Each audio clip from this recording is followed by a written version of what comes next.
Hola, hola, ¿cómo están? Pues ya es lunes, ya estamos aquí en nuestro programa Entre Voces del Corazón y Ecos del Alma. Estoy muy feliz, estoy muy contenta de estar otra vez aquí con todos ustedes. La verdad, estoy muy agradecida por todas las personas que nos han estado acompañando en estos programas que hemos tenido. Hoy es un tema muy importante.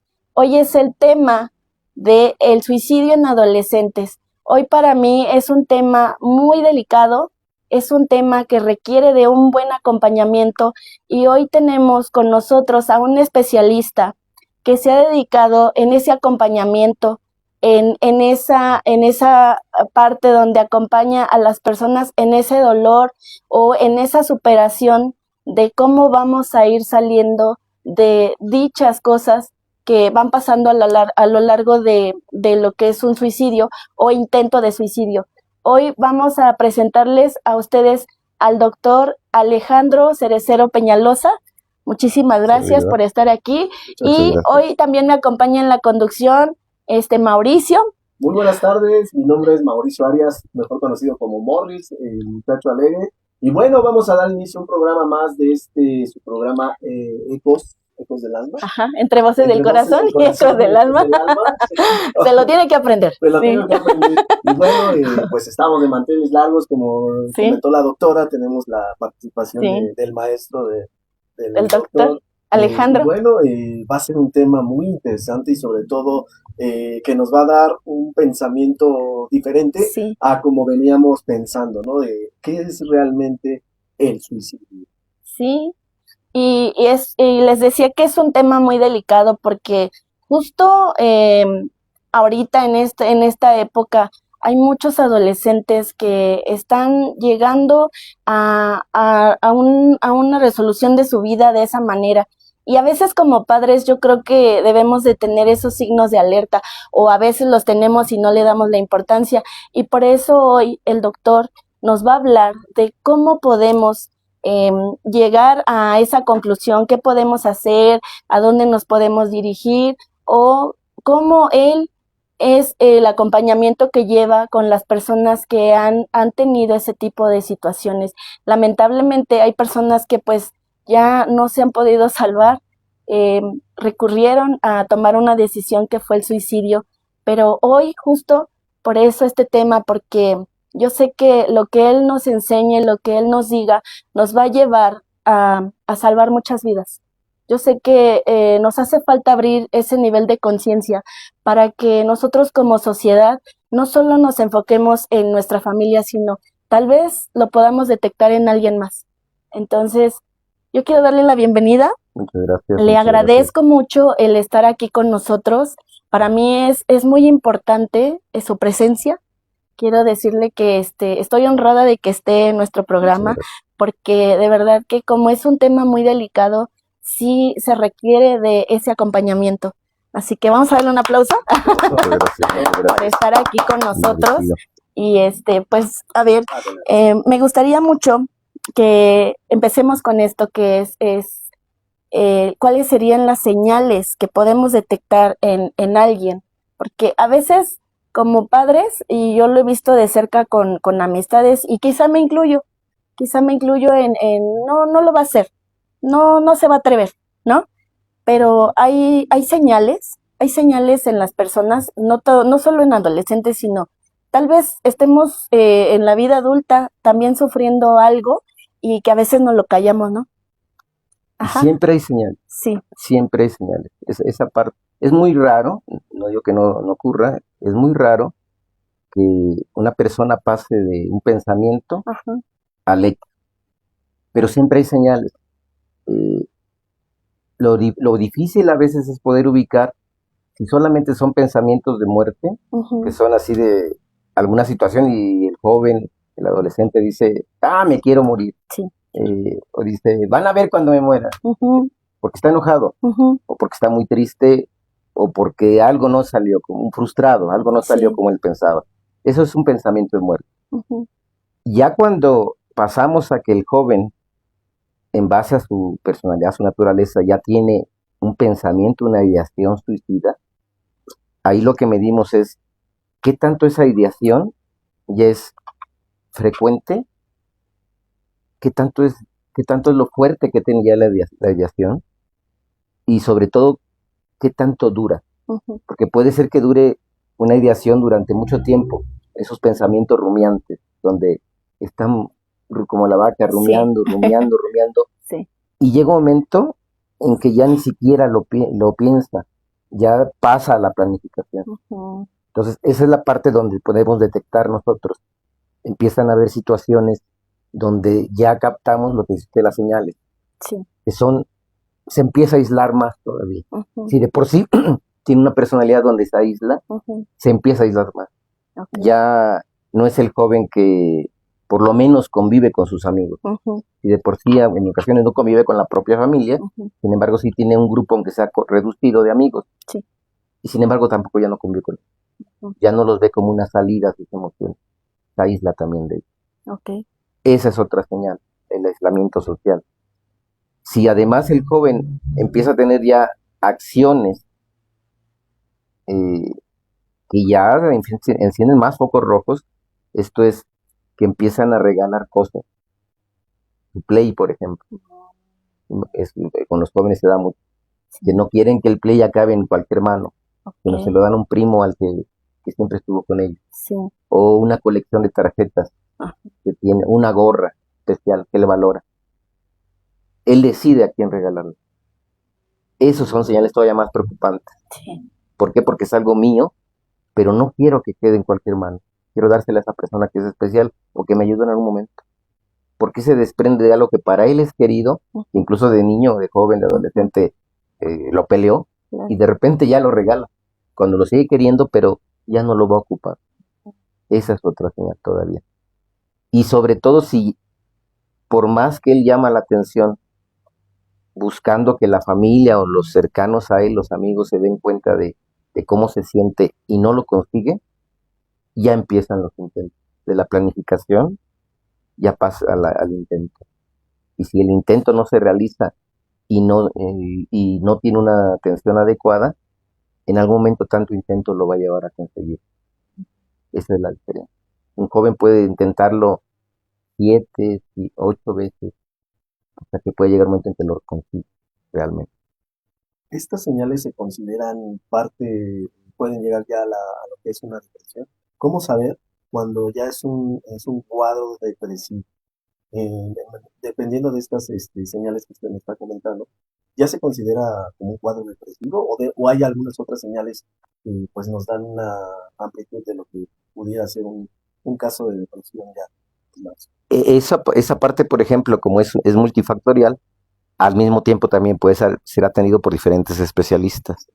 En el caso de la psicología, ahí ves si hay un trastorno mental, que podría ser esquizofrenia, bipolaridad, alguna cosa así, y entonces ya puede enfocarse a un diagnóstico, a la depresión, a que realmente ya hay un trastorno, una alteración mental, y entonces puede haber ideación, planeación e intento suicida.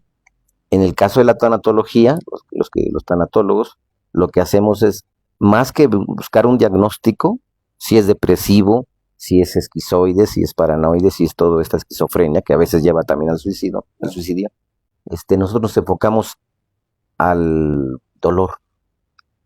No diagnosticamos tanto, lo dejamos para el especialista, que es el psicólogo, lo dejamos para el psiquiatra, que incluso puede medicar.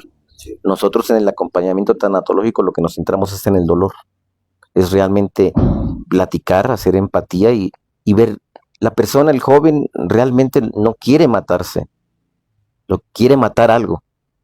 Buscamos qué es lo que quiere matar. Si es el dolor, es un dolor insoportable, es una soledad, pero una soledad que ya agobia, ya está ahogándose en esa soledad, ya no sabe qué hacer, ya no sabe qué recurrir. Nunca lo vemos nosotros como que busca una solución con el hecho de suicidarse. El suicidio no es una solución. Es una forma de querer cortar ese dolor, querer cortar con el sentimiento de soledad, querer cortar con ese sentimiento que lo agobia ya. Por eso no lo vamos tanto como usted preguntaba, sobre si hay una depresión si hay un trastorno de bipolaridad, si hay una esquizofrenia. Eso ya lo cataloga el psicólogo, ya lo ve él. Nosotros nos enfocamos a qué duele, qué está doliendo tanto que estás buscando de qué manera salir de ese hoyo, de esa oscuridad. Y entonces buscamos técnicas de afrontamiento, buscamos la mejor manera de que él pueda expulsar ese dolor que lo agobia por dentro. Y de que no solo no vea alternativas, sino que lo primero es ya no la contención, sino que lo saque, que lo expulse, que lo vomite. La llamada catarsis. La catarsis, y somos un poco invasivos incluso en tanatología, a diferencia de los psicólogos, que son muy respetuosos del proceso terapéutico. Nosotros somos muy invasivos. Así nos vamos al grado de hacer lo que llore, hacer lo que golpee, hacer lo que... técnicas, de manera que pueda sacar esa rabia, ese coraje, esa frustración, ese estrés, esa ansiedad, todas estas emociones. Esa es la diferencia. Pero ya preguntándole con el trabajo conjunto con psicólogos y psiquiatras, muchas veces es la depresión, muchas veces es la esquizofrenia, todo eso que ya con medicamento y terapia puede regularse aún mejor. Por eso, así al mismo tiempo que es multifactorial, son muchos factores lo que influyen en el joven, así también lo multidisciplinario de que haya varios especialistas enfocados a él, eso es lo que permite que logremos salvar tantas vidas. Y otra cosa que es muy importante, lo que decíamos antes de iniciar incluso, tenemos a veces mucho miedo de hablar de este tema. Lo vemos como algo que no se debe tocar porque no lo hablamos ni en familia. Casi siempre en familia, cuando pasa una situación así, esto se queda en familia, no lo digamos. Digamos que fue un infarto, fue una isquemia cerebral, de repente algún coágulo en el cerebro, digamos que tuvo un accidente, solo en familia, digamos. Sí. Nos da miedo. En redes sociales ha pasado mucho, hay alrededor de 3 millones de consultas al año, donde jóvenes buscan información, pero no para prevención. Buscan información referente a este tema y lo buscan en Google, pero son mucho menos aquellos que buscan información de cómo prevenirlo, cómo evitarlo, y acuden mucho menos. Por eso tenemos un índice muy alto y va aumentando. El año pasado, por ejemplo, el INEGI y la Red de Protección a la Infancia y a la Adolescencia estimaban, por los estudios que habían hecho, las estadísticas, más o menos alrededor de unos 9,000, 10,000 suicidios, y de esos 10,000 suicidios, 1,500, 1,600 eran de jóvenes, de adolescentes. Sí, el promedio está... El promedio es muy alto. Entre 15 y 19 años. Más o menos del 15 a 19, pero estamos hablando de registros ya, de personas que lo consiguieron. De cada uno de esos que lo consiguieron, hubo 20, 25 que lo intentaron, pero afortunadamente no lo consiguieron. O sea, estamos hablando de personas jóvenes de 15 a 19 que están registrados porque esa fue la causa de defunción. ¿Cuántos lo intentaron y afortunadamente no lo consiguieron? ¿Cuántos de esos jóvenes fallecidos, por ejemplo, que no están en esas estadísticas, en esos números, no están catalogados, pero sin embargo aparecen como accidentes de moto o accidentes automovilísticos? ¿Sí? Y en realidad no eran eso. Simplemente así se registraron, pero fue un joven que tomó esa decisión. Sí, no lo quieren involucrar, no lo quieren meter a la estadística. No lo meten a la estadística. Y además aparece, es mucho más agradable, porque en México lo más grave es que no se tiene un sistema de salud mental. Claro. Si de por sí el sistema de salud normal tiene sus problemas, el estigma viene desde la familia, desde la sociedad, donde la salud mental es así. ¿Por qué voy a ir a un psicólogo? Porque no estoy loco. Es lo primero que dice no estoy loco. En cambio, si me duele la muela, voy a un dentista porque no aguanto el dolor. Y vas, y aunque te gastes lo que te gastes, consigues, pero no aguantas la muela. Ya te golpeaste toda la noche contra la pared buscando desmayarte y diciendo, Dios mío, ¿qué hago? Pero cuando el dolor es igual de intenso en lo emocional, no buscas ayuda. Sí, no. No buscas ayuda. Porque se nos educó o se nos enseñó a ser fuertes. A ser fuertes, a no llorar. A ser fuertes, a no llorar. Por ejemplo, yo recuerdo en esa época más joven, pues mi abuela era de las personas que decía, ¿no? Que los hombres no lloran, ¿no? Y digo, yo me considero y estoy dentro de la generación millennial, donde eran otras épocas, otras formas de pensar, otras formas de vivencia. Y digo, ahora que está la famosa generación de cristal, es más difícil todavía poder controlar ciertas actitudes. Nuestro nivel de frustración, en ese momento teníamos frustración y nos la decían que la aguantáramos a chanclazos o a cinturonazos, pero nuestro nivel de frustración actual de esta juventud es mucho, el umbral es mucho más corto. Por eso mencionaba hace rato, no es tanto la ideación, sino que muchas veces pasamos del sentimiento, de la sensación, de la emoción, a la acción. Inmediatamente, nuestro nivel de frustración al bajar hace que un exabrupto, una ira incontrolable en este momento, y tomemos y hagámosla. Ni siquiera es pensar la situación, actuamos y se da el sitio. Ese es el problema, en base a la generación que usted mencionaba. Ya no hay eso de lo estás rumiando, simplemente me enojé tanto. Apenas pasó un caso que fue mediático incluso, donde la agresión, el nivel de frustración fue tan alto que la agresión no fue hacia mí, que sería el suicidio, fue hacia la mamá. ¿Sí? Le quita el celular y el chico la apuñala. Al grado, si no hubiera sido hacia la mamá y hubiera sido hacia sí mismo, la frustración hubiera sido suicida. Y lo vemos mucho porque el cutting, el cortarse a sí mismo, está creciendo mucho. Sí. Porque puede ser desplazamiento, puede ser que el adolescente, el joven, lo vea como me corto, pero no lo veo como un suicidio, no quiero matarme, simplemente es cómo saco esta ansiedad, esta frustración, este coraje, cortándome a través del dolor, pero lo desplazo, el coraje lo desplazo hacia el dolor. Y decía un joven que atendía, ¿por qué te cortas? Que esto es lo único que controlo. No puedo controlar a mi familia, que es el estresor. No puedo controlar la situación que vivo de por qué no tengo suficiencia económica, pero mi cuerpo sí lo puedo controlar. Y yo controlo cortar. A ese grado llega el dolor. Sí. Entonces imagínese, ¿qué nos está hablando ahí? Es un grito del joven que no haya salida, y se está cortando. Si de repente el dolor crece, ya no va a ser un corte pequeño. Ya va a ser un corte mayor. Y sin embargo nadie lo escuchó. Porque para nosotros solamente está llamando la atención. Sí. ¿Qué tiene de malo llamar la atención? Precisamente está llamando la atención. Claro. Aquí estoy, existo. Ponme atención, tengo un dolor. Obviamente que uno le dice a la mamá, porque no tiene la suficiencia, me duele la muela, llévame al dentista y paga tú. Pero acá no le digo, oye, tengo un dolor emocional, necesito ayuda profesional, necesito un psicólogo, un tanatólogo, un psiquiatra. No, eso es para locos. Entonces me lo trago hasta que hay un momento que ya no hay salida. ¿Y cómo lo saco? Muerto el perro, se acabó la rabia. Eso es lo que decimos. Sí, pero aquí no es un perro, es un ser humano, es un joven que siente, que tiene unicidad, que es valioso.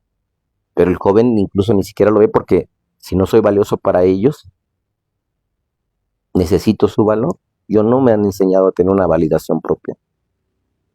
Y si ellos no me dan valor, no sirvo para nada, no valgo. ¿Qué hago aquí? No valgo, no importo. ¿Qué hago aquí? Y tomo la decisión. Sí. Y es justo lo que le mencionaba el día que platicamos, que han llegado muchos adolescentes con esa parte de me corto. Le mencionaba que a veces es un dolor que no todos lo alcanzan a entender, que es un dolor que no se ve y no se puede tocar, solo se puede sentir. Entonces yo le preguntaba si era como intercambiar ese dolor del alma por algo físico, ¿no? Algo que puedo ver y tocar. Que es lo que mencionaba. Ese coraje ahora lo transformo en dolor. Sí.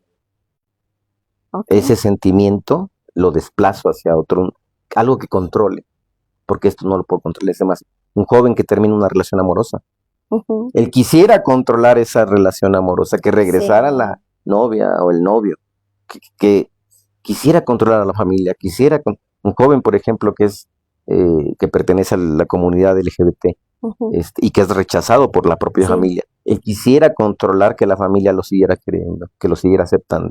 No puede controlarlo, pero puede controlar su cuerpo a través del dolor. Eso le da una sensación de que todavía controla algo. Lo demás quisiera, pero no puede, es una impotencia, y una impotencia muy fuerte. Al ser impotente, lo único que me da poder es esto. Yo puedo cortarme, yo puedo decidir, pero lo otro no puedo controlarlo. Y eso es lo que me frustra. No puedo controlarlo. Quisiera, pero no puedo. Soy impotente. Mi grado de debilidad es tal que lo único donde encuentro realmente poder de hacer algo es cortarlo. Sí. Y los cortes van creciendo. Conforme va creciendo la impotencia, más corto. Es una sensación de poder. El otro no lo puedo. Póngalo en algo tan sencillo como los toques en la esquina. El que puede más, el que aguanta más, eso le da un poder y una superioridad. Su ego, su autoestima, todo sube porque pude aguantar más entre broma y broma, pero vencía a alguien, me decía a mis amigos. En cambio acá no controlo nada. Mi impotencia es tal que lo único que puedo controlar es esto, el corte. Entonces aumenta. Hasta que llega el momento en donde se salió de control todo. Es que ya no controlé nada. Y ya la sensación de agobio ya esto ya no me da. Mi cuerpo se acostumbra al dolor. Pero el dolor emocional es superior al dolor físico. Sí. No es lo mismo un dolor de muelas, porque sabemos que hay un dentista. Sabemos que al otro día, si es de noche, al otro día podemos acudir, nos saca la muela, nos da medicamento y va. Ya baja. Pero cuando el dolor es emocional, no queremos decirlo, no queremos, lo guardamos. Sí. Y el momento en que truena, esta es la diferencia. Y se requiere de acompañamiento, por ejemplo, ahorita que mencionaba, hay personas que cuando ven esta acción de sus hijos, lo primero que hacen es recurrir a un psiquiatra y medicarlos, porque para ellos es un acto que están haciendo y que es mejor anestesiar, pero no lo están trabajando emocional. Ahora, como tanatólogo se requiere de ese acompañamiento, ¿no? Sí. De qué es lo que, o sea, pueden ir al psicólogo, trabajan lo emocional, pero como ya es un intento de lo que ya estoy haciendo, se requiere de un acompañamiento mayor. Sí, por supuesto. Entre mayor riesgo, mayor acompañamiento y buscar no solamente el acompañamiento profesional, sino todo el soporte. Claro. El soporte en cuestión de redes familiares, redes de amigos, redes de comunitarias, porque eso va a permitir que el joven tenga por lo menos dónde apoyarse. Claro. Porque, ¿qué significa en este caso el apoyo profesional? Una sesión cada semana de 50 minutos y los otros 8 días, cuando estoy teniendo una situación como psicóloga y psiquiatra, pueden incluso tener sesiones 2 o 3 veces a la semana por la gravedad del caso. Sí. En el caso del tanatólogo, él está disponible las 24 horas. Y es mejor. No puede. Claro.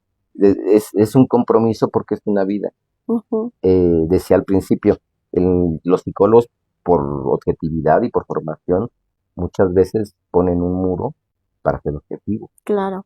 El tanatólogo no puede hacerlo. Tiene que entrar a ese umbral de dolor, hacer esa empatía y además esa responsabilidad. Ya no estamos hablando de lo económico, del tiempo o del esfuerzo. Sí. Somos muy invasivos, somos mucho de... Nosotros tomamos la iniciativa de, ya te levantaste, vístete, báñate. ¿Por qué? Porque estás en un estado depresivo muy feo. Entonces tengo que estar pendiente. Manda un video de pared. Sí. Es un niño que ha llegado un momento en que hay que volver a darle la mano y levantarlo, no desde la superioridad, sino desde aquí, desde la amistad, y volver otra vez y que él sienta, sobre todo que sienta, estamos hablando de emociones, que él sienta que yo no estoy porque me paga, yo estoy porque me importa. Esa es la diferencia, es una persona importante, solamente que ahorita por lo emocional está caído, pero importa, ya cuando se recupere va a poder incluso ayudar a otros, pero ahorita pues ni modo, él es el que está tirado. Entonces no desde la superioridad, sino desde la empatía, desde el échale para arriba, no hay de otra. Me cuesta, lo entiendo, lo entiendo. Tal vez no lo siento al grado que tú, sobre todo a lo mejor sí el trabajo con personas así, que tienen ideaciones, planificación, no solo lo entiendes, sino lo has visto tanto que ves hasta dónde llega el dolor. Por eso hago mucha referencia a que un dolor de muela es muy intenso, un dolor de parto es muy intenso, pero un dolor del alma es algo indescriptible. Sí. Ese es el problema. Sí, es algo muy fuerte. Desafortunadamente ya lo sentí, ya lo viví. Y sí es algo que no puedes ver y no puedes tocar, pero es mucha la desesperación. Como ser humano sientes mucha desesperación por querer quitar eso que está pasando en ti. Por eso se recurre a las pastillas. Exacto. Porque es así como, quítame el dolor, quítame el dolor. Te dejan en un trance. Exacto. Exacto. Pero el dolor nos está avisando algo. Eso es lo valioso. Si una persona tiene un dolor de cabeza muy fuerte durante mucho tiempo, por eso mencionaba al principio, la frecuencia, la duración y la intensidad del dolor. Porque si una persona tiene un dolor muy fuerte, muy intenso y duradero, algo está avisando. Si yo ese dolor, esa migraña, le doy una pastilla, un medicamento, el dolor puede pasar. Obviamente que iré subiendo la dosis del medicamento, porque el dolor persistirá, por eso la duración. Pero le doy más medicamento, hasta que llega la morfina, por ejemplo, donde ya es un tratamiento muy fuerte, pero el dolor es muy intenso. ¿Por qué no mejor, si ese dolor me está avisando algo, hago un estudio y me doy cuenta que hay un tumor? Y que el dolor es un síntoma del tumor.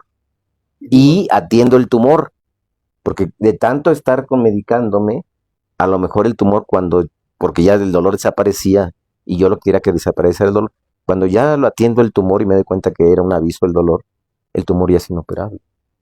Que parecía que a veces pasa con lo del suicidio. Se le puede dar medicamento y el dolor disminuye, el dolor emocional, pero el problema persiste. En el momento en que ese medicamento se suspenda, todo lo acumulado del dolor lo llevarán a tener una acción. Claro. Y esa acción va a ser contundente. Esa es la diferencia. En algún momento tuve una paciente que le comentaba y me gustaría como plantearlo. ¿Por qué? Porque muchas veces no sabemos a dónde recurrir. Estaba asistiendo a sesión y sí iba por semana. Llevábamos avances, pero dejó de ir. Después recurrió a un psiquiatra porque le dijeron que lo de ella tenía que ser con un psiquiatra. Se lo dijo un médico, un especialista. Se lo dijo un compañero y ella accionó, se fue con un psiquiatra, la medicaron, pero ella se suicidó. ¿Por qué? ¿Por qué le digo esto? Porque muchas personas no saben que esta parte, cuando ya alguien no encuentra la salida, ya esas emociones no las podemos manejar por semanas, sino requiero la contención, la gente debe de saber. Sí. ¿Solamente tuvo medicación, pero no tuvo terapia al mismo tiempo? Ya no regresó. O sea, solamente la medicación, terminó su medicación. Estuvo en sesiones, íbamos avanzando, íbamos bien. Después alguien, porque es justo por eso, porque a veces alguien le dijo, no, bueno, la suspendió. La suspendió, okay. Se fue al psiquiatra. ¿Por qué? Porque era algo emocional que era del diario, ¿no? Entonces, para ella fue, pues me dan medicamento, me lo tomo y me relajo.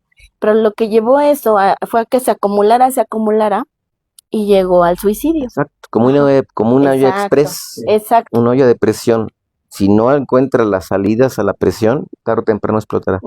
Y los factores familiares, ¿no? Por ejemplo, de que ven ese estado, no identifican el estado depresivo de la persona, simplemente hacen comentarios absurdos. También por falta de conocimiento sobre el tema, está en la edad de eso es a lo que más nos enfrentamos todas las materias de salud. Lo que es el psiquiatra, el psicólogo, el tanatólogo, nos enfrentamos a todos los estereotipos que tenemos. Sí, claro.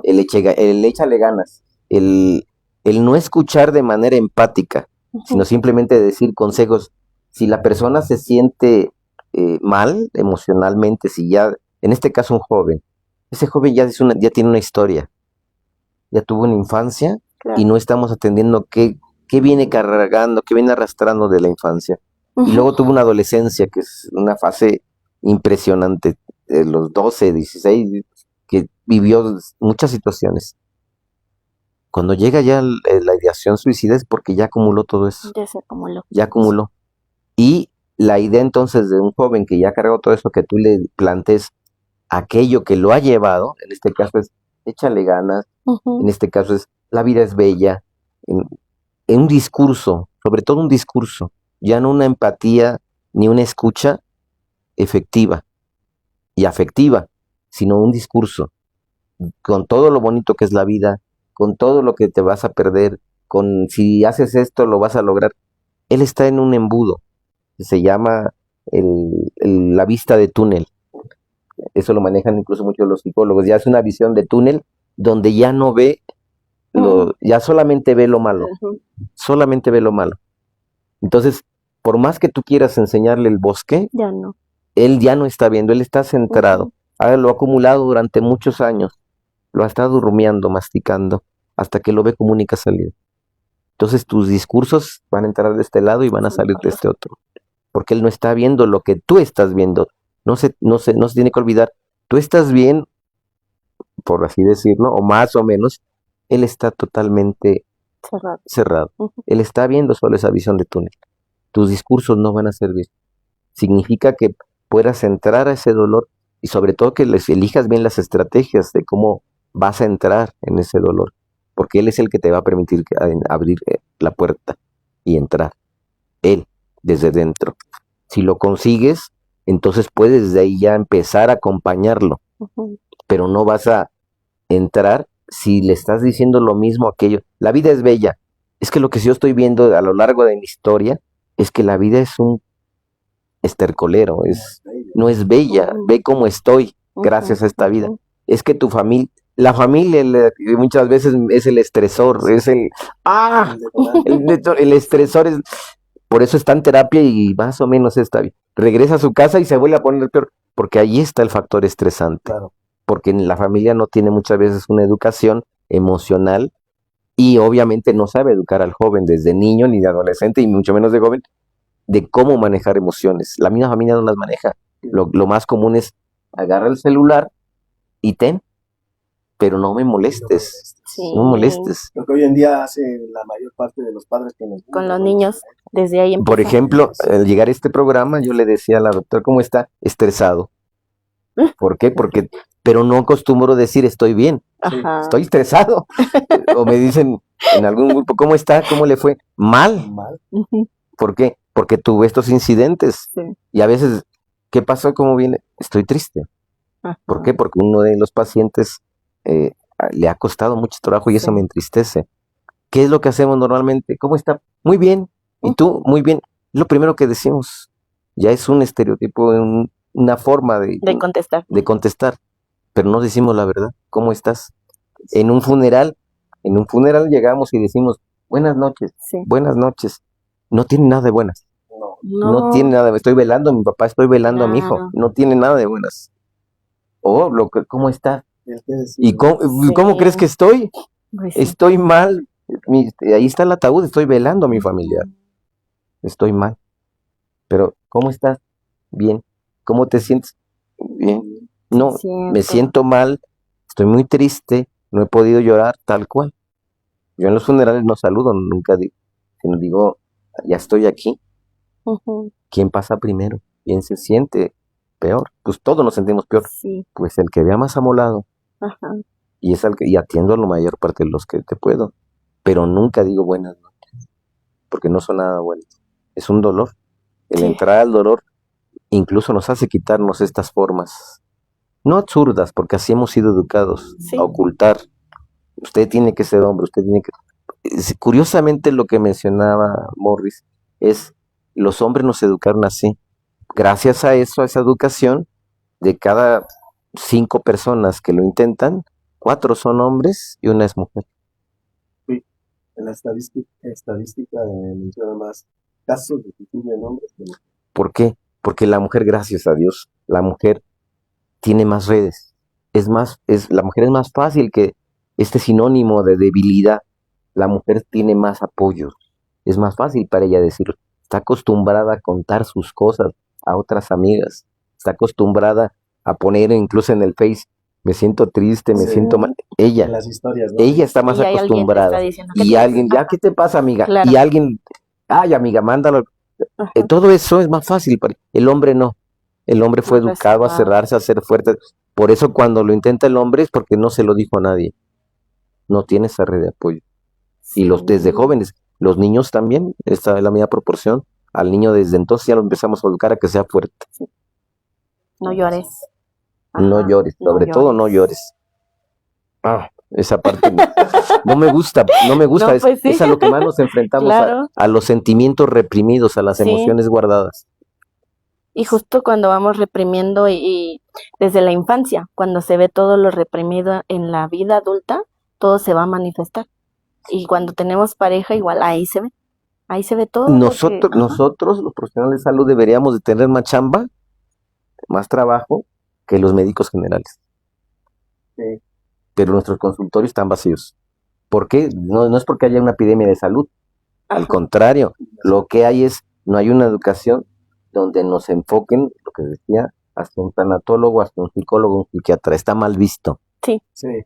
En una sociedad que no le da importancia tanto a lo clínico, a lo mental. Esa es la diferencia. Entonces, ahí podemos encontrar porque la tasa de suicidio sube. Sí. Pues, ¿cómo no va a subir si no está siendo atendida? Y donde es atendida, muchas veces es así de depresión, pastilla. Sí, pues dale pastilla, claro. Las farmacéuticas estarán encantadas. Sí. Claro. Y las emociones no se pueden curar con medicamentos. O sea, es que cada quien tiene algo que hacer, pero muchas veces las personas no saben a dónde recurrir. Y justo por eso es importante saber a quién me voy a dirigir, a quién, por ejemplo, si yo ya siento que no puedo más, entonces tengo que ir con un tanatólogo. ¿Por qué? Porque, como dice, va a ser invasivo y va a estar al pendiente de qué estoy haciendo, cómo voy, todo eso. Y en el acompañamiento psicológico es solo por semana. Entonces, ahí pues no. Sí, esa es la parte buena de también, pero al mismo tiempo también el tanatólogo tiene que ser consciente de que muchos trastornos mentales, muchos desequilibrios ya de la psique, eso ya los maneja el psicólogo. Entonces tengo que saber y reconocer. Me preguntan muchas veces, oiga, ¿y aquí qué hacemos? Esta persona tiene ya un tratamiento porque tiene esquizofrenia. A eso sí ya no puedo meterme. Okay. O sea, de eso no lo sé. Tengo que ser honrado en decir eso no lo manejo, eso no lo sé. Eso ya lo maneja un psicólogo porque él estudió precisamente sobre trastornos mentales. Acá hay un desequilibrio ya más fuerte, un trauma. Acá yo estoy como tanatólogo manejando emociones. Él ya maneja alteraciones de la mente debido a sucesos traumáticos que afectaron la psique a un grado más alto. Claro. Ya no es la emoción, el bloqueo ya lo tiene él que buscar liberar, pero tiene más tiempo. Yo no, porque estoy atendiendo o personas con ideación suicida, o personas que ya han planeado, o enfermos terminales, o sobrevivientes de un duelo. No hay tiempo. Que es un duelo ya patológico, un duelo complejo. Entonces a eso me enfoco. Pero ya en el aspecto de cómo daña, esto ya es el psicólogo. Si el psicólogo al mismo tiempo ya dice, esta parte sí ya requiere medicación porque las sustancias del cerebro ya no están regulándose de manera adecuada. El psiquiatra puede entonces diagnosticar y recetar sobre todo medicamentos. Es que son conjunto. Cada quien, por eso no mezclamos un odontólogo con un oncólogo o con un cardiólogo. No. Cada especialista tiene su rama y se dedica a eso. La mejor opción es, ustedes como profesionales, yo como paciente, siento esa necesidad de hablar, ¿no? De expresar mis emociones. Sí. ¿Cuál es el primer camino, el primer contacto? Ir primeramente con un psicólogo y posteriormente acudir con el tanatólogo. Depende qué le duele. Ajá. ¿Qué le duele?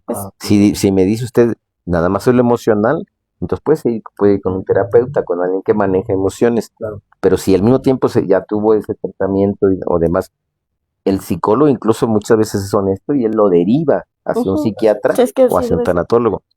Pero no es por el hambre de decir que tengo el consultorio vacío, me quedo con el paciente, no. Pues no. Es la mejor terapia, lo que él necesite. Claro. Porque eso me recomienda en el aspecto de que me centro en lo que es mi área, pero al mismo tiempo ayuda a otras personas, que es la labor básica que debería tener cualquier profesional de la salud, ayuda. Digo esto porque ya tenemos comentarios aquí en la transmisión. Muchísimas gracias por conectarse. A los que se están conectando les damos la bienvenida. Estamos hablando en un tema Muy interesante el tema del suicidio en los jóvenes. Y bueno, a los que nos van a ver posteriormente a la transmisión, también les mandamos un saludo de parte de Radio Pico, la radio del pueblo. Por aquí tenemos un mensaje de Rompe on Rompe, así se llama. Saludos a todos en cabina, siempre los mejores temas. Gracias por esta gran labor, los I love you. Muchísimas gracias, amigo Rompe. Alicia Comezano Femenil. Saludos a la doctora Nan Wonder Queen. Hola. Por acá también nos escribe Soledad Olivero J. Saludos a todos, excelente programa. Y bueno, aquí hay una pregunta muy interesante para ustedes como profesionales de la salud. Hola, soy una persona de 44 años. Hace 5 años planeé suicidarme para terminar con el dolor de haber perdido a mi hermano menor. Es muy fuerte. Tomé terapia y afortunadamente desapareció esa idea de ya no está. Aquí, ¿cuál sería la recomendación? Lo maravilloso, lo padre, es que haya podido tomar terapia. Claro. Ahí lo que preguntas, ¿cómo saber? Ahí no es tanto cómo saber, sino qué bueno que ya sea con un psiquiatra, un tanatólogo, un terapeuta, o hasta en un amigo haya podido tomar terapia, haya podido manejar eso.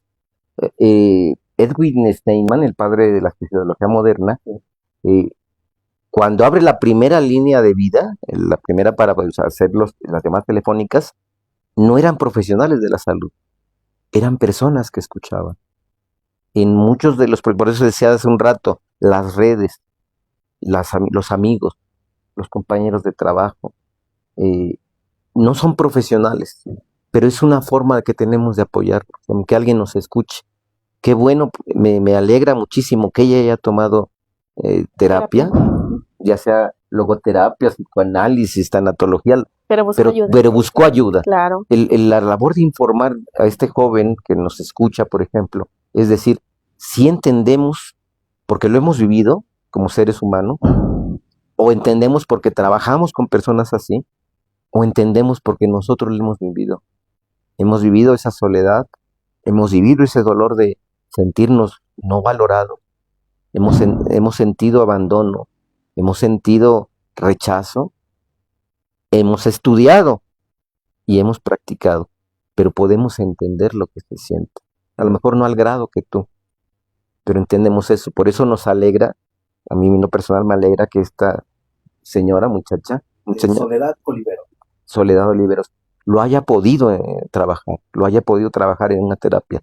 Y sobre todo, ahí entra lo que preguntabas, ella podría vivir con un tanatólogo porque ella lo experimenta a través de una pérdida, de un duelo. Y ahí es donde el tanatólogo que entiende la muerte, no desde el punto de vista solamente mental, sino también entra a la filosofía de vida. Sí. No digo que el psicólogo, los que manejan la logoterapia de Víctor Frank, es el hombre en busca de sentido, de un sentido a la vida. Pero al mismo tiempo el tanatólogo tiene obligación de formarse en lo espiritual, en la parte de oración, en la parte de entender que no opinan lo mismo un judío que un musulmán, que un testigo de Jehová, que un católico. Y entonces a partir de eso, de la espiritualidad que maneja la persona, darle un apoyo, un punto de apoyo. Entonces lo va a hacer desde el punto de vista del estilo de vida, del sentido de vida, de la filosofía de vida de la persona, sí. Pero también desde el lado de vista espiritual. Un testigo de Jehová sabe perfectamente, pero no a través de la culpa, Un católico sabe, por ejemplo, lo que es la vida eterna. O sea, todo ese tipo de cosas lo va a estructurar de manera que a la persona que vive un duelo le va a dar un punto de vista filosófico, no de la teoría, no de los filósofos, de su filosofía de vida de la persona, apuntalarla, hacerla más fuerte. Y al mismo tiempo, desde su espiritualidad, si la maneja, darle un punto de apoyo más sobre el duelo, sobre la pérdida, y ver que realmente no es pérdida. Entonces, esa persona no va a vivir un dolor patológico, un dolor ya que lo lleve un psicólogo.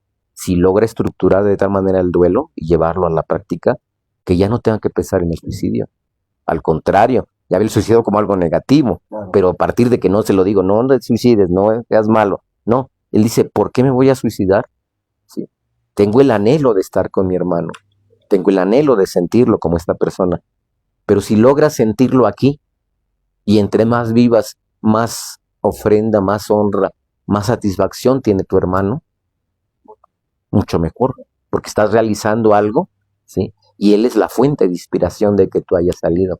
Esa es una fuente de un impulso para que tu vida sea mejor. Ya no lo ves como pérdida. Tengo un chico todavía que atiendo. Impresionante ese chico. Él no tuvo ideación suicida, él nunca pensó en atentar contra su vida, pero llevaba un duelo patológico de 8 años. Visitó 2 psicólogos,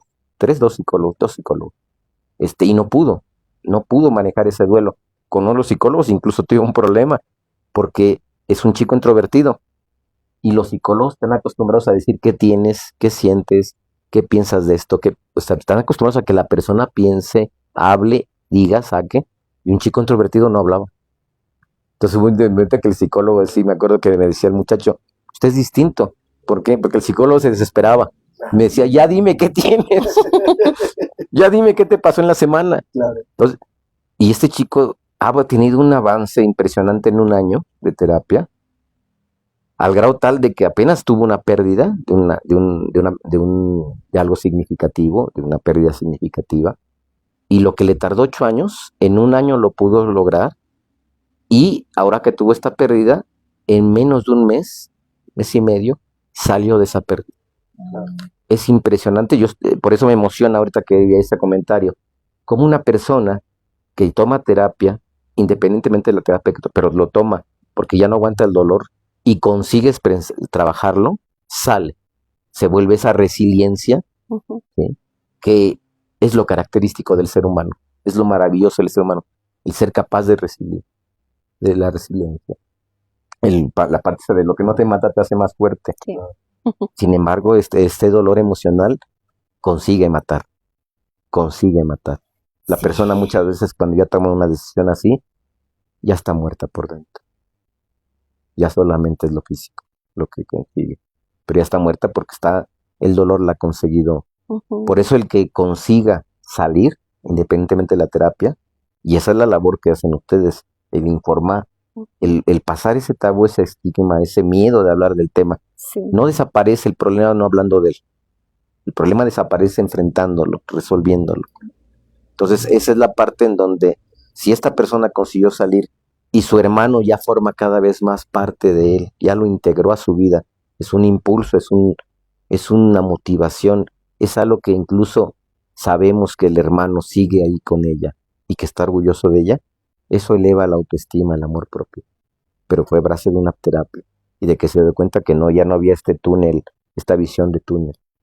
Abrió. Pero para que esa flor abriera, tuvo primero que darse cuenta que era una flor maravillosa.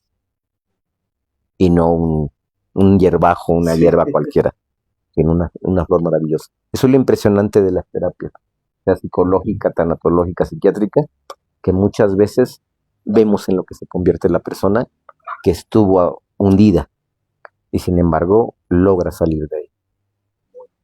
Tenemos más mensajes, también por acá nos dicen Tiffany Adelín, muy buena la doctora Nan Wonder Queen, me ayudó bastante. También por acá Sofi de Guevara nos comenta, buenas tardes, saludos al doctor Alejandro Cerecero. Sí. Cerecero. Saludos desde Acapulco, mira, nos están sintonizando desde Acapulco, Guerrero, charla FKF. Y también Sofi Guevara nuevamente nos dice, buen tema. Kire Ramírez, saludos, ando aquí, bendiciones, saludos a todos en cabina, saludos a Kire. Kire Ramírez. Bueno, está interesante el tema. Sí, honestamente yo tenía muchos nervios antes de empezar, porque yo decía, es un tema bien fuerte, es un tema que impacta a la sociedad, sí. Es un tema de familia, que inclusive en mi familia ha pasado eso, y es fuerte, me daba muchos nervios, mucho miedo tocar el tema, pero estoy contenta porque pues es cierto. Muchas veces como familia, como sociedad dicen, mejor no hay que hablar de eso. Y es mejor hablar de eso. Hay que hablar de eso, estoy contenta. Y hablarlo mucho. Claro. Porque hace rato hacíamos referencia a lo estadístico, sí, a los números, pero no son números, son jóvenes, vidas, son personas, sí, son vidas. sí, Y es triste que hayan no encontrado una solución. Esa no es sí, una solución. no. Eso sí tenemos que ser siempre muy enfáticos, todos los profesionales. Nunca va a ser el suicidio una salida, una fuga. Nunca va a ser una puerta. Tomó la puerta falsa. Esa no es una puerta. Ese es un hoyo.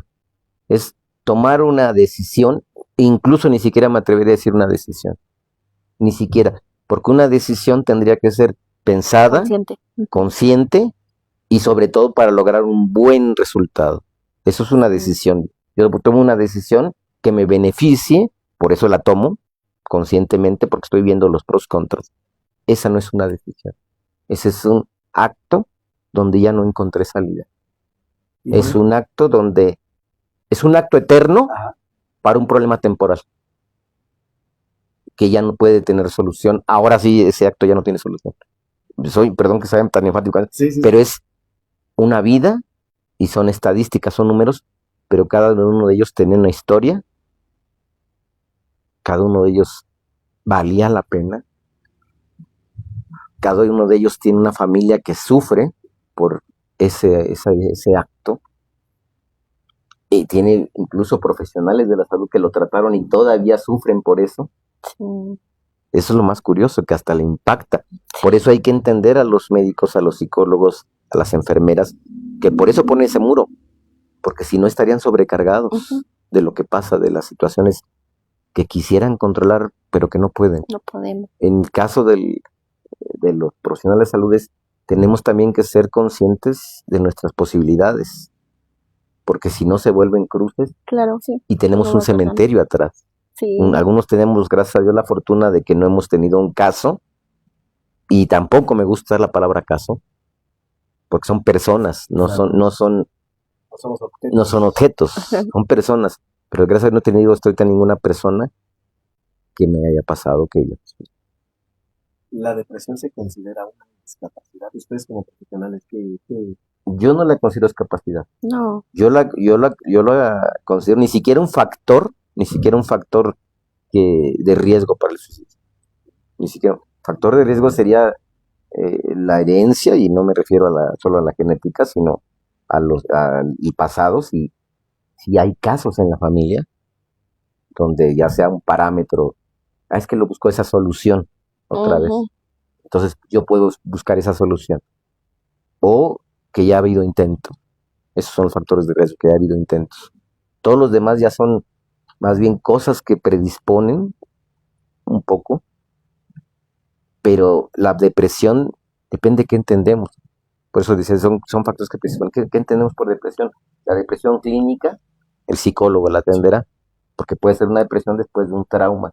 Sí. Tendrá que, pero en mi caso es yo más que la depresión me voy a lo triste, sí, a la emoción. A la emoción. ¿Qué tiene? ¿Por qué estás tan triste que ya es impresionante cuando he llegado de repente a algún lugar y no es depresión, es peor que depresión, es un sentimiento abrumador.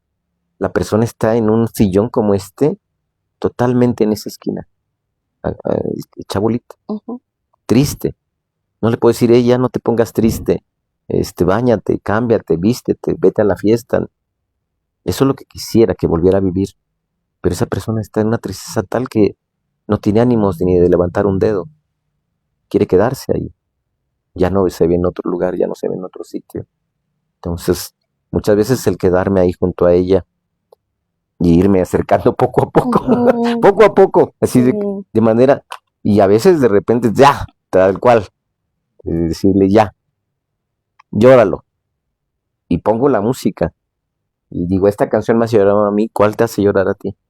Y si de repente me dice esta, la ponemos y la repetimos.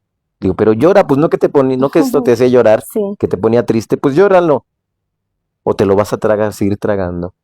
Porque es tragarlo, no es ni siquiera es tenerlo, lo tragan como si fuera así una pastillota granota, se tragan la tristeza. Entonces, si se tragan la tristeza, sacarlo es vomitarlo, pero no de a poquito. No se vomita así, poquito se vomita. Todo, completamente. Claro. los que hemos alguna vez bebido lo suficiente sabemos lo que es vomitar. No vomitamos así poquito. Así las emociones todavía son, y esa persona tiene muchas acumuladas. Entonces, más que la pregunta de hablar de depresión, yo hablo de tristeza. Tristeza, y una tristeza tan honda, y bueno, es que los he visto cómo están de tristes. Los he visto a veces cómo están de enojados. Y a veces lo veo en los ojos nada más. Veo en los ojos y digo, estás muy enojado, ¿verdad? No, para nada. Pues es que hasta la boca la tuerces cuando contestas. Y tú dices que no, pero sí. Pero y te hablo, por ejemplo, de tu mamá, y inmediatamente esta cosa se te hace así. Es que yo quiero mucho a mamá. Sí, pero dime qué quieres hacer. O sea, ¿qué quieres? Si la quiero ¿qué? Pues quiero aventarla por un... Porque tienen mucho coraje. Pero me pasó un tema que apenas dimos en uno de los grupos, fue la mamá. Pero es que no puedo hablar de mi madre. México, la madre es sagrada, la Virgen y la madre. Y además la Virgen es madre. Entonces son sagradas, ¿no? Pero cuando realmente ya hablan, son capaces de agarrar una silla y decir, esa silla representa a tu mamá, ¿qué harías? Agarran la silla y la rompen. Porque han acumulado muchas cosas, mucho coraje, han sido reprimidos mucho. Y todo eso, pero no puedo atacar a la madre, pero sí me puedo atacar yo. Sí. Ahí está mi coraje. Y muchos lo ven como está tratando solo de llamar la atención, ¿no? Otra vez ¿Y tiene algo de malo llamar la atención? No. No tiene nada de malo. Acá estoy. Claro. Acá estoy. Sí. Acá estoy. Existo. Pélenme. Existo. Tengo algo aquí adentro que quiero que alguien sepa, que alguien... Es el clásico, ¿no? Pues sí, quiere llamar la atención. Qué bueno, qué bueno. El que no llama la atención se queda ahí sin nadie lo pela. Y es que desafortunadamente llamar la atención, tan solo en el preescolar, por ejemplo, los niños que les llaman el niño problema. Y entonces la maestra dice, es que está tratando de llamar la atención. Obviamente, porque el niño entendió que solo de esa manera le van a poner la atención que requiere, aunque está mal, o sea, está mal señalado el que era lo que quería realmente, niño, adolescente, hasta los adultos. No sabemos cómo expresar. Tengo un niño ahorita, tiene 4 años. El niño es acosado. O sea, ya sufre bullying desde ahorita, el niño. Pero para el niño ser acosado tiene que haber un niño de 4 años que es el acosador. Entonces dice uno, acaba de entrar el ciclo escolar que apenas comenzó hace unos meses. Ese niño ya recibe bullying, acoso. Y cuando se le pregunta a la maestra dice, sí, este niño, el acosador, es el que aterroriza a los otros 12 niños. Y tiene 4 años. De alguno de esos niños que sufre el acoso desde el kinder, lo puede acumular en la primaria, en la secundaria, en la preparatoria. No se acostumbran. No digo se acostumbran los niños. No se acostumbran. Ajá. Perdón que sí. No nos acostumbran. Nunca tenemos que acostumbrarnos. Ajá. Nunca. O sea, allí tiene que haber un tratamiento. Y tenemos muchos niños que suicidan, jóvenes que se suicidan por bullying. Sí. Muchos. Porque o en la casa les decían, te tienes que defender. Sí, pero mi personalidad es tímida, mi personalidad es introvertida, mi personalidad es débil. ¿Cómo me defiendo? Me va a ir peor. Entonces no se defienden. Y llega un momento en que la única salida que ven es aventarse desde el 4º piso de la secundaria o de la prepa. A eso me refería, que se acostumbran a ser tratados así, y cuando van pasando los ciclos, ellos ya llevan como esa ideología de que tengo que aguantar así, hasta que llega el momento en donde se acumula, y entonces toman acción a otras cosas. ¿Y qué pasa con el acosador, con el victimario? ¿Qué sabemos? Porque a lo mejor el victimario está buscando dónde descargar todo ese estrés, esa ansiedad que vive en casa, desde el kinder lo ve. Y vemos ejemplos de cómo muchos niños de la primaria están ahí viendo en videos grabados, están viendo ahí cómo los papás fueron a reclamarle a la profesora y la están golpeando entre el papá y la mamá. Y el niño está aprendiendo eso. Sí, ya son tareas. Exacto. Eso le está enseñando al niño, violencia. ¿Dónde va a ejercer la violencia? Si no la logra ejercer hacia afuera, la va a ejercer hacia adentro. Y ese es el suicidio en los jóvenes. Muchas veces ese niño acosador es del kinder. ¿A quién le puedo pegar? A mis compañeros. Pero no le puedo pegar a mi mamá o a mi papá. ni a mi tía o al que me está dañando en casa. No le puedo pegar a ellos, pero con mis compañeros están más chiquitos, eso sí puedo pegarles. Desde ahí ya estoy acumulando. El día que ya no tenga a quien pegarles, voy a ver el espejo. Y a ese es al que le voy a pegar. Entonces, más o menos buscamos explicar por qué muchos jóvenes llega un momento en que atentan contra si es una agresión o es un túnel sin salida. Tenemos más mensajes. Por aquí nos dice Prisma Galavix. Saludos, abrazos a la distancia. Kim J, saludos al doctor Alejandro de Becero. La familia lo apoya. Muchas gracias. Nuevamente, muchas gracias. Prisma, un acto eterno para un problema temporal. Me impresionó esa frase. Mucho de trabajo. Sí. ¿A qué nos referimos con un acto eterno? Por eso me da tristeza el ver esta cifra. Porque si esos chicos hubieran recibido la atención adecuada,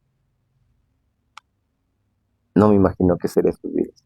Sí. Podrían ser grandes doctores, grandes psicólogos, escritores, pero no recibieron la atención adecuada o no fueron, no llamaron la atención lo suficiente. Por eso habrá que decir, es que están llamando la atención, no llamaron la atención lo suficiente.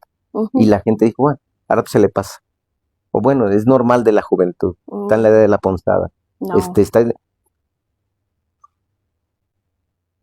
Sí, es desgraciadamente, es un problema temporal. El joven está sufriendo por una decepción amorosa.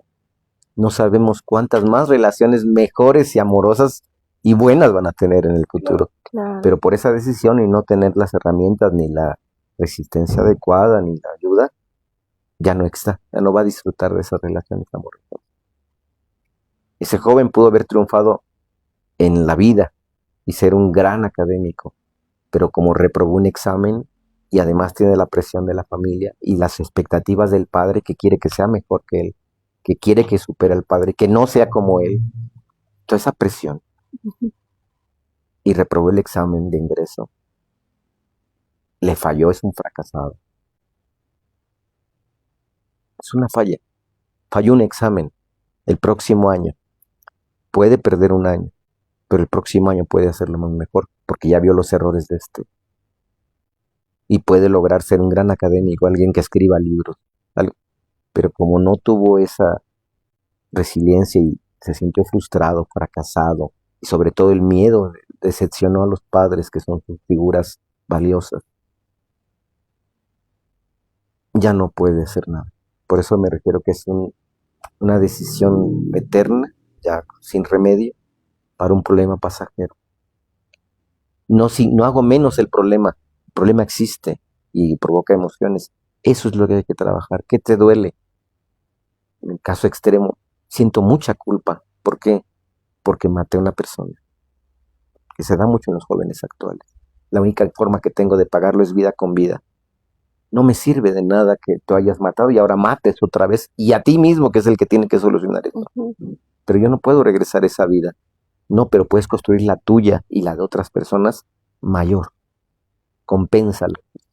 Déjame tu culpa, porque tu culpa te lleva a un castigo, y el castigo es la muerte. Entonces no me sirve de nada. Tengo 2 muertos en lugar de un muerto y una vida valiosa, y muchas más impactadas. Me sirve más esto que 2 muertos ahí. No me sirve visitar tumbas, me sirve visitar vidas realizadas. Esa es la parte que enfocamos en las emociones. Por eso ya no seguimos muchas veces diagnósticos de depresión, estrés. Veo el dolor, veo cómo resolverlo, cómo apuntalar.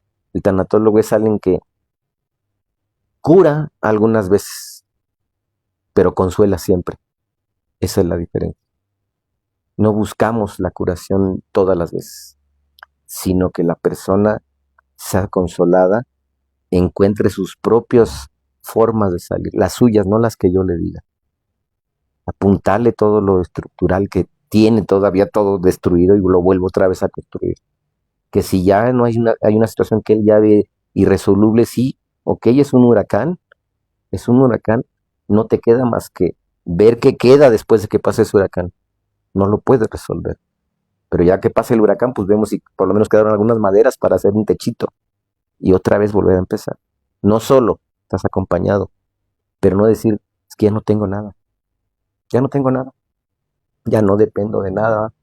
nadie me escucha, nadie. Nosotros buscamos, te tienes a ti. Y eso es lo más valioso. Puedes perder a todo mientras no te pierdas tú. Y sobre todo, si yo no puedo, conozco a una doctora que lleva un programa de radio, conozco un locutor, conozco una persona que está programando. Busca ayuda, busca alguna manera. Si no puede él, te busco, dame tiempo de buscarte una persona adecuada, pero no tomes decisiones tontas, tontas en ese aspecto, pero no estás solo, sobre todo. Perdón que me apasione, doctora, pero eso es lo que quisiera, eso es lo que quisiera decirle a estos muchachos. De hecho, se siente, ¿no? De que no lo hagan, porque son vidas. Esa es la parte que vemos. Muchos la vemos en adicciones, donde el joven también lleva un dolor, pero en este caso lo anestesia él con la droga y con el alcohol. Es una forma de matarse, pero en abonos chiquitos, pero muy graves en la salud. Este lo pagó de contado. Ay, es un tema, duele. O sea, estamos aquí, yo no sé tú, Morris, pero duele mucho, se siente, ¿verdad? A mí más que dolerme, me impulsa a hacer más todavía. No me puedo quedar en el dolor. Sí, es doloroso, pero es mejor todavía seguirla. Hay mucho más. Ahorita muchos de los que pueden estar oyendo ahorita, o de los que alguien de los que están oyendo les recomendará el programa a alguien, puede llegar a algún joven, puede llegar a alguna persona que esté con la ideación, puede llegar a alguien que ya lo esté planificando, puede llegar a alguien que ya lo intentó. Y la idea es que él mismo empiece a ver que si hay personas que pueden ayudar, que si hay redes, con uno solo de todos los que encuentre ayuda, valió la pena no solo este programa, valió la pena la vida de cada uno de nosotros. Y lo que decía, ¿no? No precisamente es el hecho de consultar a un especialista de la salud, sino acercarse, como diría el famosísimo comercial de los 90, acércate, diría Chabelo, ¿no? Acércate a quien más confianza le tengas, ¿no? Una frase que... Y se irán abriendo puertas y mecanismos y todo, pero ya por lo menos ya estás diciendo, acá estoy, estás llamando la atención. Perdón que use mucho lo de llamar la atención, pero pues, si lo usábamos para mal, en el aspecto de que nada más quiere llamar la atención, exacto, está llamándote la atención y te está diciendo, tengo un problema emocional, tengo un dolor emocional, hazle caso a ese que te está llamando la atención. Y en los grupos se llega a decir muchas veces, es un llama la atención, y ya sabes de qué está llamando la atención, ya sabes qué problema tiene. No, eso no. Entonces, si no le pasas atención tú, deja que otro le ponga atención, pero no lo dejes sin atención. Vamos a dejar los teléfonos para que también puedan recurrir al doctor, tener un acompañamiento. Tal vez alguien está viviendo un duelo, tal vez alguien de los que nos está viendo pues está atravesando por esto de lo que estamos hablando, que hay un dolor que está ahí y que no sabes cómo expresarlo, o conoces a alguien, quizás es un amigo, quizás es algún familiar que lo has notado, como dice el doctor, triste, que lo has notado aislado, posiblemente está pasando por algo que está queriendo gritar, pero está guardando ese silencio. Estamos ya por terminar casi nuestro programa. La verdad es que es un tema impactante, un tema que de verdad que para mí ha sido mucho aprendizaje, todo lo que he escuchado, todo lo que nos ha dicho. Ahora sabemos que tenemos que recurrir, a quién tenemos que recurrir, y lo vamos a seguir trabajando, que no sea la primera vez que nos visita en este programa, que podamos canalizar cuál es el síntoma que estás viviendo y hacia dónde puedes ir, que no solo hay psicólogos, hay tanatólogos, hay psiquiatras, hay más personas que pueden ayudarte, pero es importante que sepas a dónde vas a recurrir. Yo quiero leerles esta reflexión. A mí la verdad me impactó y quiero compartirla con ustedes antes de concluir nuestro programa. Cuando el silencio duele más que las palabras. A veces creemos que los adolescentes lo tienen todo, juventud, fuerza, sueños por delante, pero dentro de muchos de ellos habita una batalla silenciosa que no siempre sabemos ver. Sonrisas que esconden miedo, risas que tapan tristeza y corazones que cargan más de lo que deberían cargar. El suicidio en adolescentes no es un tema lejano ni ajeno, es una herida que duele en familias, escuelas y comunidades enteras. No nace de un solo problema, sino de la acumulación de silencios, de la soledad no acompañada, de sentirse incomprendido, invisible o sin valor. Hoy queremos recordar algo fundamental: hablar salva vidas, escuchar sin juzgar, abrazar sin condiciones, acompañar sin minimizar. Puede ser el primer paso para que un joven decida seguir viviendo. A ti, adulto, madre, padre, maestro, amigo, tu presencia importa más de lo que te imaginas. Tu atención puede ser el salvavidas que alguien necesita. Y a ti, adolescente, que necesita ser escuchado con el corazón cansado, tu vida tiene un valor inmenso, incluso cuando no logras verlo. Esta etapa no define tu destino. El dolor no es eterno y pedir ayuda no es debilidad, es un acto de valentía. Que nunca falte una mano extendida, una palabra a tiempo, un aquí estoy para ti, porque cada vida importa, porque cada historia merece continuar, porque aún en la noche más oscura siempre existe la posibilidad de un nuevo amanecer. Yo quiero darle las gracias al doctor Alejandro Cerecero por estar aquí con nosotros. Le quiero hacer un presente por estar en nuestro programa. Espero que le guste, es con mucho cariño y una tacita de nuestro programa. Vamos a darle un aplauso. Muchas gracias. Es a manera de reconocer pues todo lo que nos ha enseñado. La verdad que todo lo que hoy vivimos en este programa es de mucha información. Hoy me voy con eso de a los funerales no se llega diciendo buenas noches porque no tiene nada de buenas. Es cierto.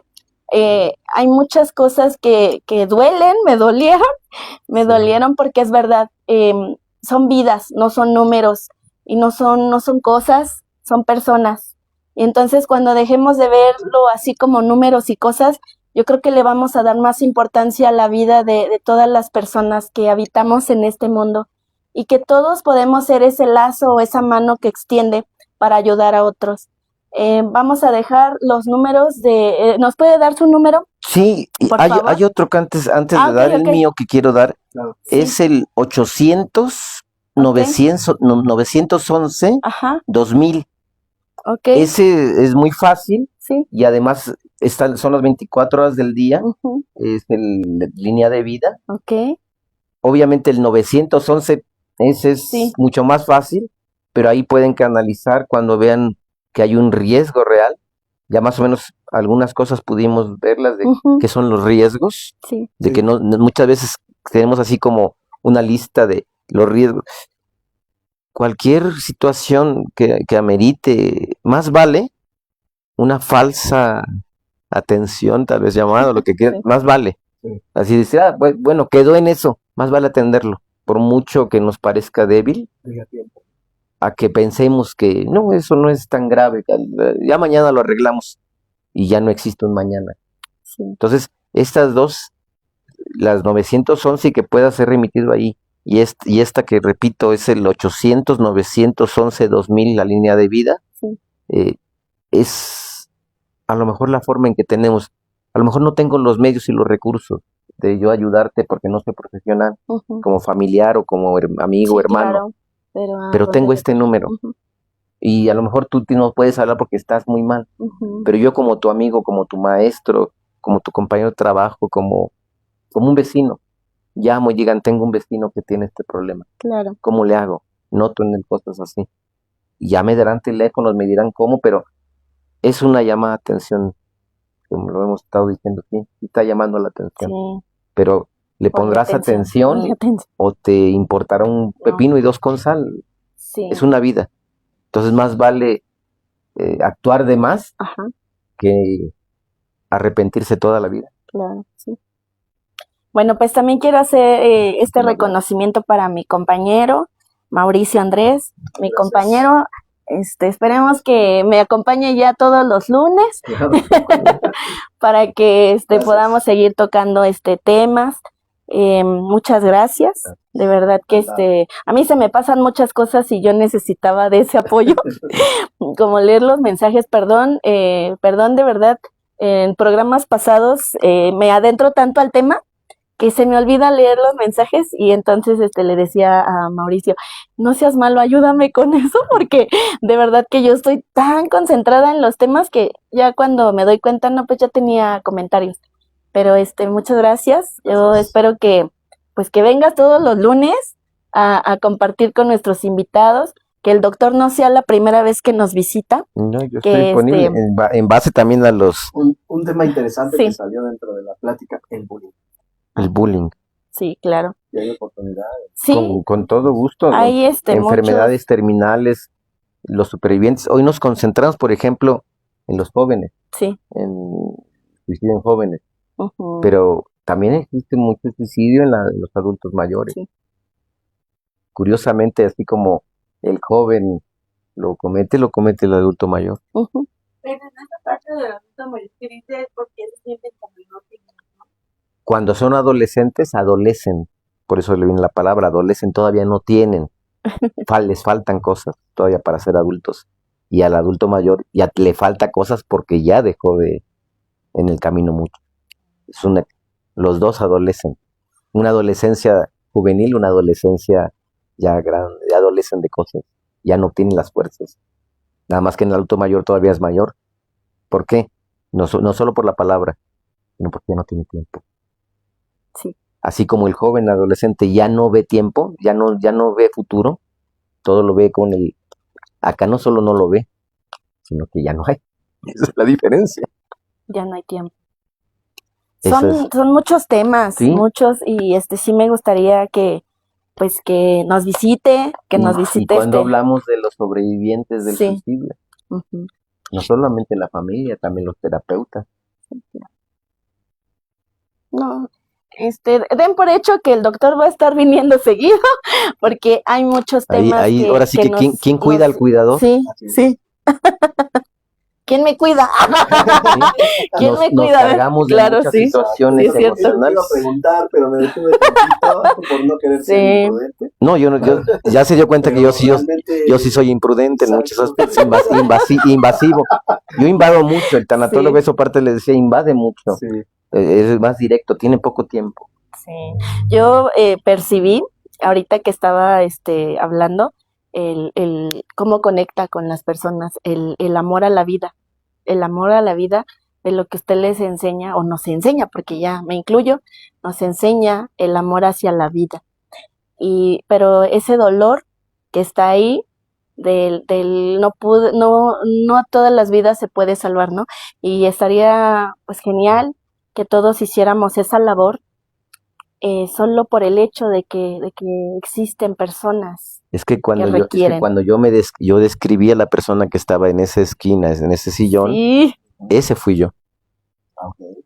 Sí, yo y yo vi que le dolió. Yo soy sobreviviente de intento de suicidio. Okay. Y al mismo tiempo yo también soy adicto. Sí. Entonces, no hablo desde la experiencia formativa, sino la experiencia de vida. De lo que Por eso puedo entender lo que se siente estar ahí y no importarle a nadie. Gracias a Dios, una persona esa vez que lo intenté, me quedó conmigo. Gracias a esa persona estoy vivo. Pero sé lo que se está en ese túnel, en ese pozo.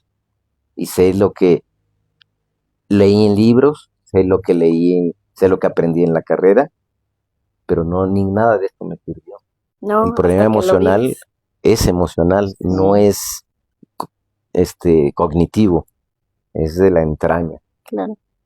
Y es cuando más comprendes lo que les decía, ahora sé que es una crisis de ansiedad, pero de hasta esas que fuertes. La vives.